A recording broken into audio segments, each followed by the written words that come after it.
चलिए आगे चलते हैं। अब बात करते हैं बेटा इन और इनटू की। बहुत आसान है, बहुत सिंपल है, कई बार आपने सुना होगा। पहले मैं आपको यूं ही समझा देता हूँ ऑरली, फिर मैं आपको एग्जांपल्स के थ्रू एक्सप्लेन करने की कोशिश करता हूँ, ठीक है। अगर मैं बात करूं इन और इनटू की, बहुत सिंपल। मैंने कहा कि लड़के रूम के अंदर बैठे हैं, लड़के रूम के अंदर हैं। चलो, the boys are in the room या इनटू द रूम?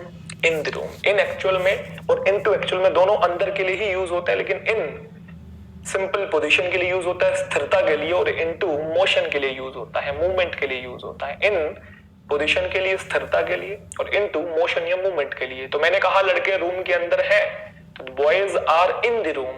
लेकिन वहीं दूसरी तरफ मैंने कहा कि लड़के रूम के अंदर आए, लड़के रूम के अंदर आए, the boys came into the room होगा। द बॉयज केम इन, क्योंकि मूवमेंट हुआ ना, लड़के रूम के अंदर आए। एक एग्जांपल और लेंगे, जैसे मैंने कहा कि मेरा वॉलेट है, फॉर एग्जांपल लेट्स से मेरा वॉलेट है, तो मैंने कहा मेरे वॉलेट के अंदर कुछ पैसे हैं, तो मैं क्या बोलूंगा? I have some money in my wallet या into my wallet? I have some money in my wallet या इनटू माई। ऑफ कोर्स जो पैसे अंदर पड़े हैं वो मूवमेंट थोड़ी हो रही है, नाश थोड़ी रहे हैं। मैं 5 का नोट, मैं 50 का, अरे मैं 2000 का, ऐसे नाश थोड़ी रहे हैं, अंदर कोई बंगला थोड़ी चल रहा है, पड़े हैं ना वो। तो I have some money in my wallet. वहीं दूसरी तरफ मैंने एक सेंटेंस बोला, मैंने कहा एक बावरा सरफिरा आशिक था, उसने नदी में छलांग लगा दी, है ना, होते हैं कुछ बावले आशिक, बिल्कुल। तो नदी में छलांग लगा दी, क्या मूवमेंट हुआ? नदी के अंदर गया, गया, क्या मूवमेंट और मोशन हुआ? डेफिनेटली हुआ।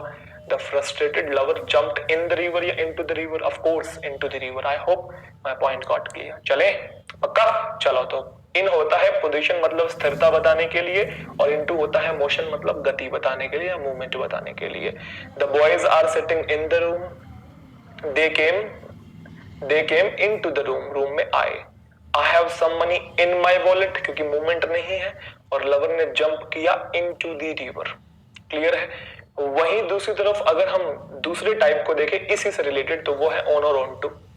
और ये बहुत सिंपल, अगर आपने इन और इनटू को अच्छे समझ लिया तो आप ऑन और ऑन टू भी समझ लीजिएगा, और आपको कोई भी परेशानी नहीं होने वाली है किसी भी तरीके की। पूछो क्यों?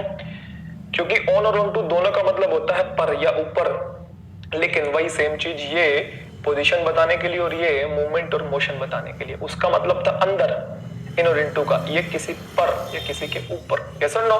तो ये पोजीशन, ये मोशन। एग्जांपल के तौर पे मैंने कहा कि टेबल के ऊपर, जैसे कुछ बुक्स हैं, किए हैं 2-4 यहां पड़ी हैं, टेबल के ऊपर कुछ बुक्स पड़ी हैं। The books are lying on the table या ऑन टू द टेबल?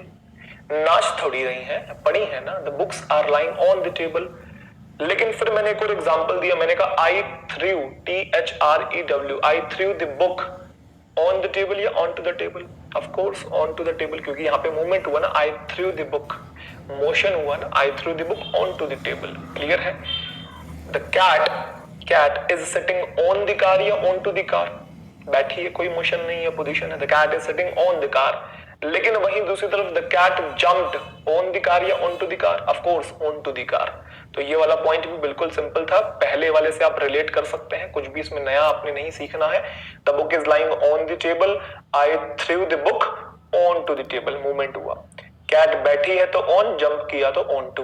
और एक दूसरी बात बता दूं, ऑन टू और अपॉन दोनों सेम होते हैं, ध्यान रखिएगा। जहां जहां आप ऑन टू यूज कर सकते हैं और वहां वहां आप अपॉन भी यूज कर सकते हैं। चले आगे, चलिए जी आगे चलते हैं।